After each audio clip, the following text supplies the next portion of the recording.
If you've been called to this message, it's because you need to know that you are the answer to that prayer you've been praying and that you are the miracle that you've been waiting for. I'm looking at my entertainer card here.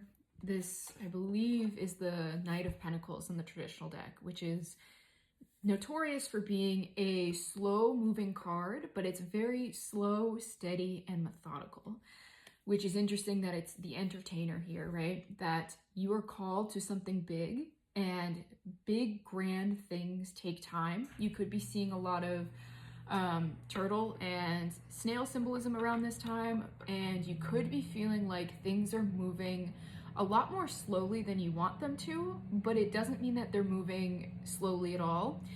If anything, what you're feeling is much more of a frustration with yourself. That I'm hearing that your faith needs to be bigger than your doubt at this time, and that your purpose is bigger than any doubt or 111 on my timer, or any like external blockages that you're facing. There's something about, I got that image of like when you ask for a cake and then you're delivered all the ingredients, you're given flour, butter, what have you to make it, but you're upset because you don't have a cake. It's one of these things where you have the materials to do what you need to be doing or to achieve your desire, but I'm seeing someone like mix everything together and they have it in the bowl, they pour it into the pan, and instead of putting it in the oven, they throw it in the trash.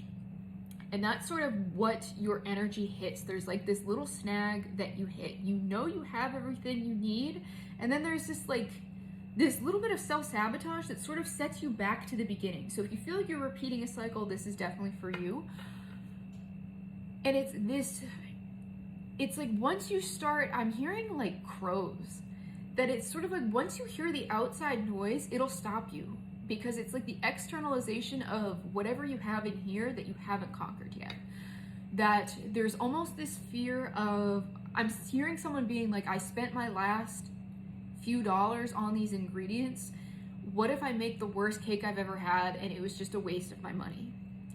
And that is the mentality that's like causing you to throw everything in the trash. That I will put all of this effort, everything I have left within me into this thing, and it's not even going to be worth it. And this is the mentality that needs to shift. That what if you put everything you have into it and it's the best fucking cake you've ever made? What if the cake does taste like garbage?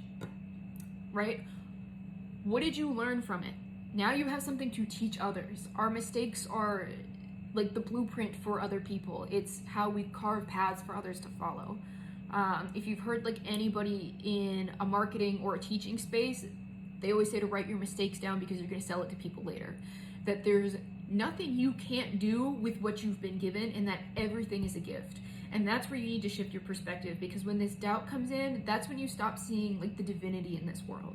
That, okay, what if it tastes like crap, and then you come up with a whole new recipe to make it taste better? That you take whatever's left in your fridge and you actually turn it into something different, and it's like, this is how new recipes are formed. This is how we get new stuff, right?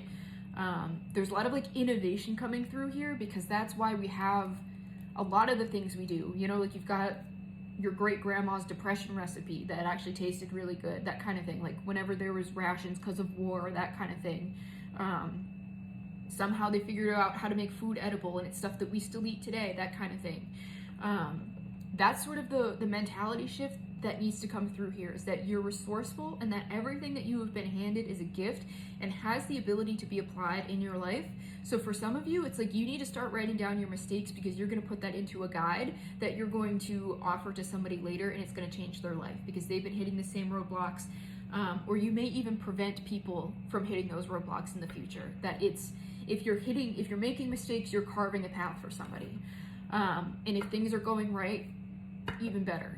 That it's this, stop throwing things out before you've even given them a chance to grow. That you didn't even put your concoction into the oven, you just threw it in the trash because your self-doubt is holding you back. And I'm hearing almost like friends or family members. It's interesting because I've been seeing a lot of posts like this where someone is posting like, oh, you know, I haven't been getting a lot of eyes on this piece of artwork or this work that I've been doing, and one of my friends asked me why even try, or my family told me I wasn't any good, why did I leave my job to do this? That you're letting people who haven't even conceptualized what you're doing, they haven't even tried to do what you're doing, they've never even thought to do what you're doing, you're letting people that haven't even stepped into the arena talk you out of yours. And that's the perspective shift that needs to happen. That why are you letting people who can't even do what you've done talk you out of what you're doing?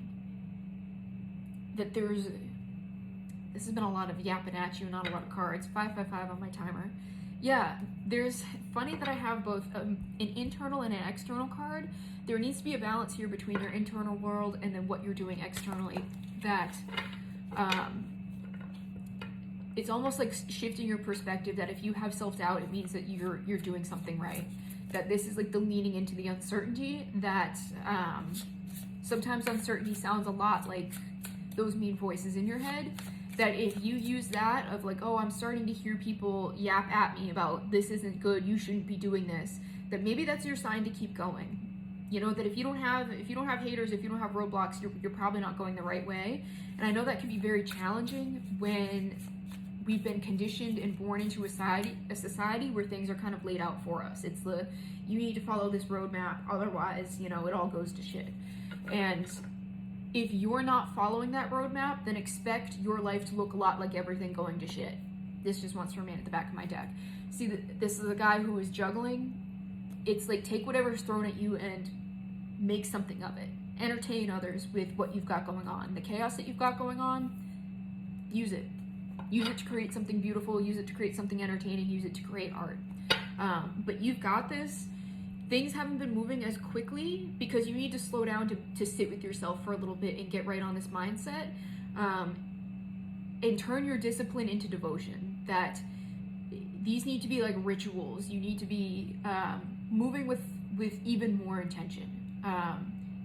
And wherever you feel that resistance is always going to be your biggest breakthrough. So you know where you need to lean in. Whatever you've been avoiding is where you need to push harder. So take stock of that right now. If things are moving slowly, it's because you need to examine what's going on in your space. There's stuff that doesn't need to be there, and then there's stuff that really needs to be pushed a little harder. So if you want any more clarity on this, or if you need a little more help on this, you can book with me. All my links are in my bio.